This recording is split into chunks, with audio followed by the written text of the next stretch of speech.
À la fin de notre enquête, pour comprendre pourquoi Emmanuel Macron soutient à ce point la 69, nous nous sommes intéressés aux actionnaires d'Atoscar. Créé en 2021, le consortium est détenu par 4 investisseurs. Quaero Capital, un fonds suisse, NGE Concessions, un groupe de BTP majoritairement détenu par le fonds suisse Montefiore Investment, TIIC, le fonds d'Edmond de Rothschild, et Ascendi, une société d'autoroute détenue à 100% par le fonds Ardian, qui détient en plus 50% de la partie exploitation d'Atoscar. Bien sûr, tous se prétendent irréprochables en matière de lutte contre le réchauffement climatique. Mais ce que nous avons découvert, c'est que 2 des actionnaires de l'A69 étaient très proches de la Macronie, notamment le fonds Edmond de Rothschild. Issu de la même famille que David de Rothschild, dont la banque d'affaires avait fait la fortune d'Emmanuel Macron en lui permettant de gagner plus de 3 millions d'euros entre 2008 et 2012, Edmond de Rothschild a créé son propre fonds européen spécialisé dans le transport. Quant à Ardian, qui est le plus gros fonds d'investissement français avec plus de 150 milliards d'euros d'actifs, il est encore plus lié à Emmanuel Macron. Sa présidente, Dominique Sénéquier, classée 50e femme la plus influente du monde selon Forbes, prétend bien évidemment défendre la planète.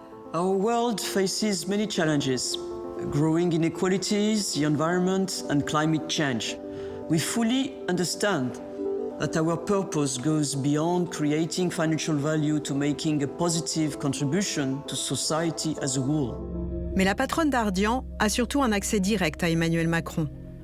En novembre 2020, lors du sommet annuel One Planet Fonds Souverain, elle était reçue en grande pompe à l'Élysée. En janvier 2023, Bruno Le Maire, ministre de l'Économie, inaugurait les bureaux Ardian à Abu Dhabi. À gauche de la photo, François Aïssa Touazy.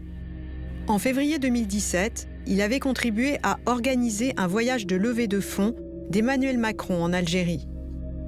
Un troisième dirigeant d'Ardian, Emmanuel Miquel, est encore plus proche du président. En 2017, il était chargé de lever des fonds pour sa campagne présidentielle.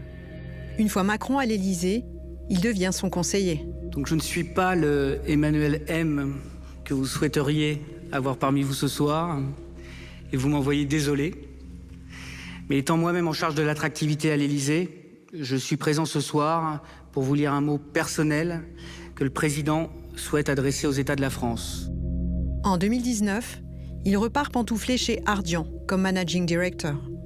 Et en 2022, il aide à nouveau le président pour sa réélection.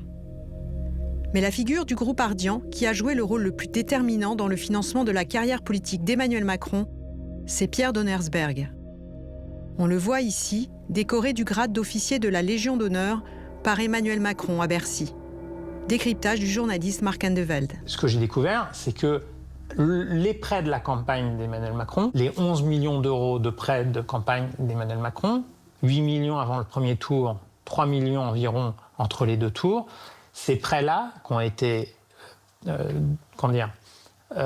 débloqués par 2 banques françaises, ils ont été débloqués par un courtier en assurance, qui s'appelle Pierre Donnersberg, qui est un courtier tout à fait important et respectable de la place de Paris, parce que Emmanuel Macron avait des problèmes d'assurance personnelle. Il devait s'assurer personnellement en son nom propre pour bénéficier de ces prêts. En clair, c'est Pierre Donnersberg, figure du groupe Ardian, qui a permis à Emmanuel Macron de décrocher les 11 millions d'euros de prêts qui ont financé sa conquête de l'Élysée. Est-ce pour envoyer l'ascenseur à ses amis d'Ardian que le président a fait croire que l'A69 s'imposait pour une raison impérative d'intérêt public majeur et qu'il met depuis des années ses gendarmes, ses préfets et son gouvernement au service de leur très contesté A69 ? On peut se poser la même question en Guyane. À la rentrée 2023, le chantier de la centrale électrique photovoltaïque du fonds Méridiam a repris sous la protection d'une centaine de gendarmes. Attention, Camé! La forêt amazonienne est devenue un champ de bombes lacrymogènes. J'ai vu des armes de poing létales braquées sur des jeunes. J'ai vu des tirs de LBD, pas en l'air, à l'horizontale. J'ai vu des propos discriminatoire des gendarmes vis-à-vis de ces jeunes Kalinia. Quand tous les jours, des jeunes sont sur le terrain à vouloir défendre leur terre.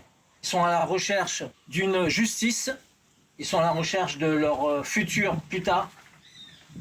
Et ce morceau de forêt fait partie de leur futur.